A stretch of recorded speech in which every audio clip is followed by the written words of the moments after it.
The black enslaved mind. One of the biggest damages caused by colonialism was to mentally enslave the black person. The project of mental slavery was well executed. Black people today view each other as fellow slaves and see the white person as superior, and the only one capable to lead. Therefore, black people must submit to the white master. The project was systematically inculcated in black people's minds that whatever the number rise to lead, they must never gain the loyalty and support from their fellow black people. Hence, the current status is that whenever a white person and a black people individually but simultaneously establish an enterprise, black people will automatically gravitate towards supporting the white person's enterprise. However, if a black person does the same thing and open an enterprise, we, inverted commas, black people, are reluctant to support that enterprise. Instead, we will want to compete with that black person, because the mindset of a black person says, if that slave did it, so can I. We have witnessed this kind of attitude in our communities, in townships, where the black person cannot tolerate to see another person prosper. For instance, one neighbor would embark on a project to remodel their home, and because of a poor mind, the other neighbor will also want to remodel their home. Not because it is necessary to do so, but because they cannot stand to see another black person succeed. Because of this mentality, many black leaders across different fields do not succeed with their mission of liberating black people because of the tempered mentality. Nginibingelele nonke eningibukele namhlanje nabangilalele lapho ngilalele khona namhlanje. Okhulumayo ke nguZwi-Lezwe Radebe, umprofeti wenkolo zakwantu, akucace lokho.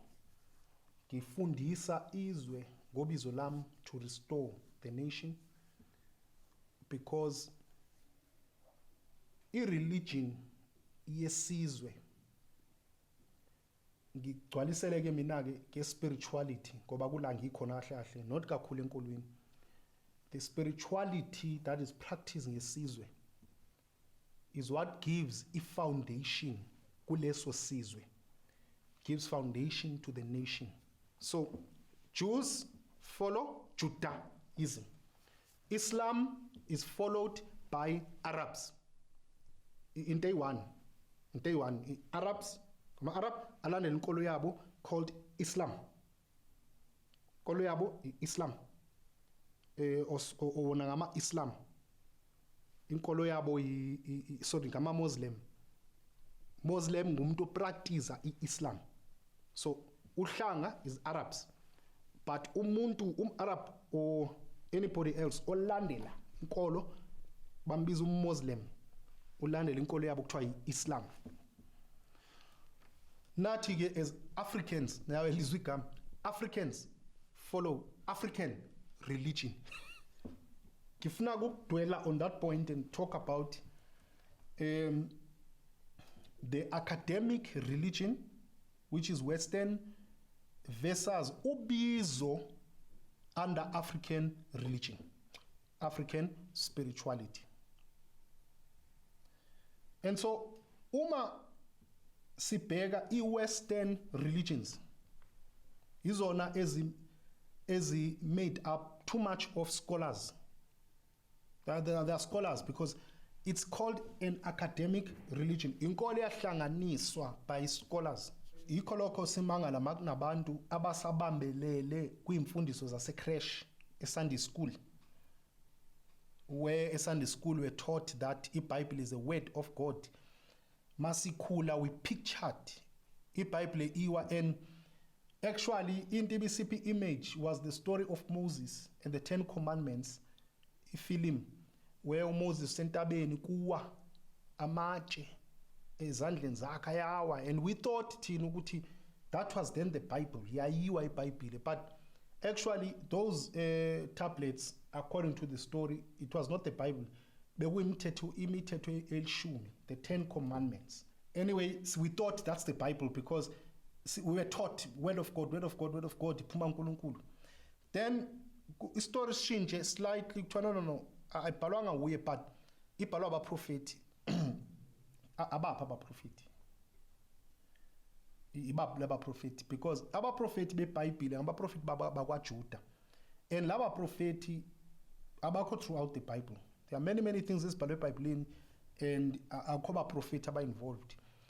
And also makuthiwa ngabaprofeti yona iBhayibhile and Christian scholars bayaconfessa ukuthi abantu abaningi ababhala eBhayibhelini abaningi ukutshela ifact. Many Christian scholars say abantu abaningi who wrote are not known, abaziwa, those scholars. So authors of certain books ezinye kuthiwa ibhalwe kubanibani, kodwa when research is properly done, lo muntu kuthiwa ibhalile atholakali, akho trace yokuthi really ngulo muntu wayibhala. So many scholars would say amaverse ezinye incwadi eBhayibhelini they assumed, bavele bacabanga ukuthi mhlawumbi yabhalwa ngubani. Ischolars bezibhala zacabanga ukuthi maybe because in that century, 15th century, 5th century, what century, abantu bebekhona yilaba, so they are thinking, they are assuming sometimes ukuthi probably yila ulo owayibhala.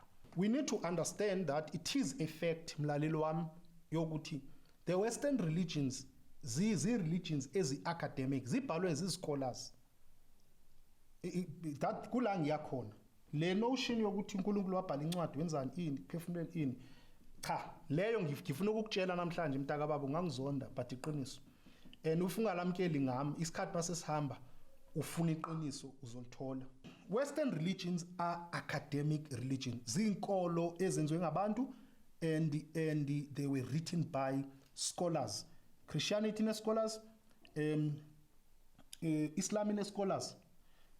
Well, African religion, prophet, African religion does not have scholars in the sense of religion. Now I'll tell you, one of the famous scholars, Umbiti, which I also read umsebenzi wakhe. But if you look at Umbiti, who is scholar kanjani? I saw scholar because ubhala iBhayibhile. You must make a between incwadi ebhalwe by an author othi I'm a scholar, nencwadi ebhalwe by scholars ekuthiwa this is a religious holy book. So the famous scholars like Mbiti nabanye, Umbiti simply says ngihambile to really understand the African religion, not Western African. Ngahamba wonke lama South Africa, Congo, DRC Congo, Kenya, gistadisha on the ground true life experiences of Africans nenkolo zabo. These are the scholars in African religion we have, and they don't write a religious book and say this is the word of God Bible. Babhala incwadi zabo, they are the authors, meaning that ungabagxeka ungabaphikisa, because mawubhala incwadi uthi is a holy book and yizwi likaNkulunkulu, unikeza abantu less chance yokuphikisa, because ubani uzophikisa uNkulunkulu. Le nto angivumelani nayo. uAdam noEva akubona okhokho bami. uAdam noEva akubona okhokho bami. Kula ke sekuqala ke sekuthiwa uyisatanism ngoba kuthiwa uphikisana nezwi likaNkulunkulu, therefore you have to be satanic. Kumele ube idemon ngoba angeke uthi ukholelwa uNkulunkulu kodwa uphinde ngapha umphikisa. So that's a difference of the scholars. And that is why ngithi the Western religion, it's an academic religion because yenziwe scholars. In Africa, I'm saying it's not an academic religion because, as I'm saying, we can't count the African academics sithi baqambe inkolo abaqambanga inkolo bona they came as scholars to verify amaqiniso ne-myth, because you know in Africa we also have a lot of myth khona into ingasamaqiniso in Africa. So scholars African just say no thina sifuna ukucheck ukuthi lena kuyiqiniso or lena is a myth. So that's why ngithi African religion is not an academic religion. Lunjani ubizo le Western religion or Western religions? Ubizo le Western religion luhamba kanje because into academic abantu abafundile abayihlanganisile. Wena ke musuthi ke ngifuna umfundisi in the Western religion, kahle kahle eqinisweni nje silibeke libe kahle noba abanye abafundisi ngeke bangithande, kumele vele uhambe uyofunda. That is why overseas mawungumfundisi ibonwa as a profession kahle kahle, a fully fledged profession. Funeka uyifundele ngokweqiniso. Abaningi abafundisi abafundanga, that is the truth, kodwa ba practice Western religion. Eqinisweni nje akumelanga kube njalo, benza wrong because funeka la nkolo uyoyifundela leya. It's called academic religion. Ubizo la lunjani? Ubizo in the African context, in the African religion, African spirituality, it's not academic. Because even na umhlonishwa enkhuluma ngaye manje, in his books and his studies, he says that mawuya emuva logo uqhubi emuva ngenkolelo zethu African religion, ufuna ukuthola ukuthi what's the origin, yaqala kuphi njani. I-Western religion siyazazi i-origins zazo ziqale kuphi. African religion uthi you cannot find ukuthi yaqala kanjani because lubizo. Yikho ke lokho ke thina kwantu sithi umuntu mayinobizo sithi unengulo. Ingulo sisho njalo kuthiwa unengulo, kuyohluka ke mhlawumbe iSotho in other languages, but kuthiwa unengulo. Ingulo describes ubizo in the African context, and that is why most yabantu abanobizo in the African context abaphiwe banobizo straight, ubelaphi, umprofeti, yini umngomo yini, you will always identify ingulo yabo came and ayifekwa. I've been vocal about yami ingulo. Ngagula mina at the age of 5 going to 6. It's known even when I was practicing inkolo zozibili ngoba bengipractice inkolo eziwu2. Eyoqala inkolo bengipractice inkolo engakhulela phansi kwayo ngoba ngikhule after 1652 and after 1737. Say introduciwe inkolo yase West la South Africa, ngikhula kumuzi bekupractice those Western religion. So inkolo engikhula nayo inkolo ebengikuyo because sifundiswe sisebancane, ngifundisiwe kodwa kimi ibingana any spiritual significance in terms of ayonto ngayiboniswa ngiphupha, ayonto ngayiboniswa into ebengibelieve kuyo ngoba into engikhule kuyo. Esibili inkolo African spirituality, inkolo zange ifundiswa umuntu, ngaqala ukuba nezibonakaliso at the age of 5 going to 6. Ngibona izibane, strange enough, and by the way lezo zibane ngangizibona kakhulu ebackyard yasekhaya duzane nomuthi or isihlahla kuthiwa umhlonyane. Kakunomhlonyane wayezikhulele generally endlini, wawu about 3 to 4 steps from the door ekhaya. Very strange. Lezi zibane ngangizibona zigijima zihamba phansi, zenza kanjalo kungathi umuntu ohlanyayo, kwaze kwafika omnye ugogo ongajwayelekile estradeni, umuntu nje bengajwayelekile engavakashela umuntu, wangena endlini umama engatshelanga umuntu. Indawo yawangisakuyo umama wami ngoba esikoleni ngaqala ugula ku sub A, sub B, ngafika sub B ngoba bengiclever kakhulu bangifaka sub B. Ngathi mangu sub B ngaqala utishare ngibuza imibuzo, ngavele ngithule ngimbheke, and ngangithi mangimbhekile mina ngangithule physically, but spiritually bengibona ukuthi kwenzakalani, but bekungavuni ukuthi ngikhulume. Ngavele ngathula nje, ngahanjiswa ukathi esikoleni makangisa ama psychologist, bangisa ama psychologist ba-check. Zange ngibona any medical thing wrong, but then they, you know, psychologists, they start baqale babaqagela ezinye izinto. They check when ukuthi kuhlutshwa yini kathi awubaba kushonile base bathi it's because of his father died and mina ngibabhekile lo mlungu samkhumula up to today ingakhuluma imbhekile and ngibona ukuthi ayikho into ayikhulumayo is not my father died.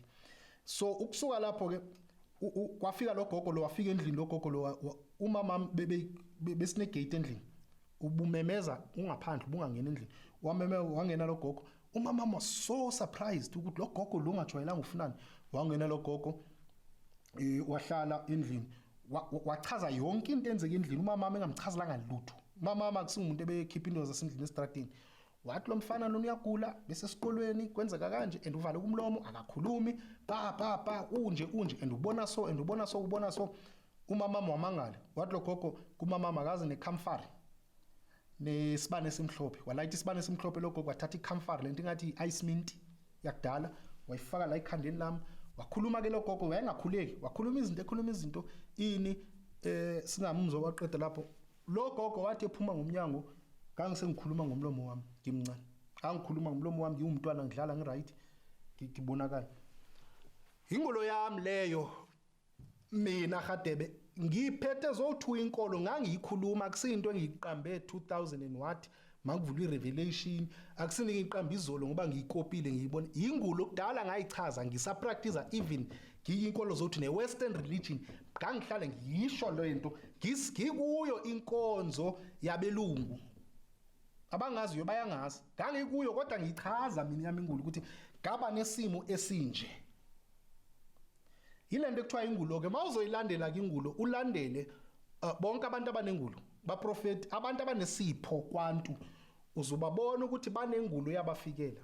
I'm not talking about now young boys abadlala ngabantu bazobona uRadebe babona ukuthi hey nathi ask isigeni ipopularity sebezoqana ukukhuluma ngengulo ngoba bangilalele ngikhuluma ngalo nonsense le ngikhuluma ngengulo engafakazi lo umndini wakhe ifakazi ukuthi cha lo muntu waba nengulo ngikhuluma ngengulo ukuthi kuphela uvele wagula ngoba uzigulela ingulo novele uzigulele into ezahlukile. Ngizostopa for today lapho and ngifuna ukuqhubha kuleli viki elizayo exactly where I stopped because angithandi ke le subject le ngiyigijimise ngithanda uyichaza because we know ukuthi sensitive angifuni ukumisquote akuthiwa unamanga uthe ngifuna ungiquote ngamazwi ami ngikwazi ukuphendula kahle and ngifuna mangiyikhipha nawe ube ne full understanding therefore ngifuna ukugijima ngigcine sengimixa izinto ngizostopa ke namhlanje lapho ngizoqhubha ke kuleli viki ezayo ngikhuluma about the western religion i-calling yayo is academic ubizo layo imfundo the African religion spirituality i-calling yayo ingulo i-calling yayo umoya asihlanganeni ke in the next episode la ngizophinda ngiqhubhe khona uku-explainer ngiphinde ngiqhubhe khona ukuyichaza le ndaba.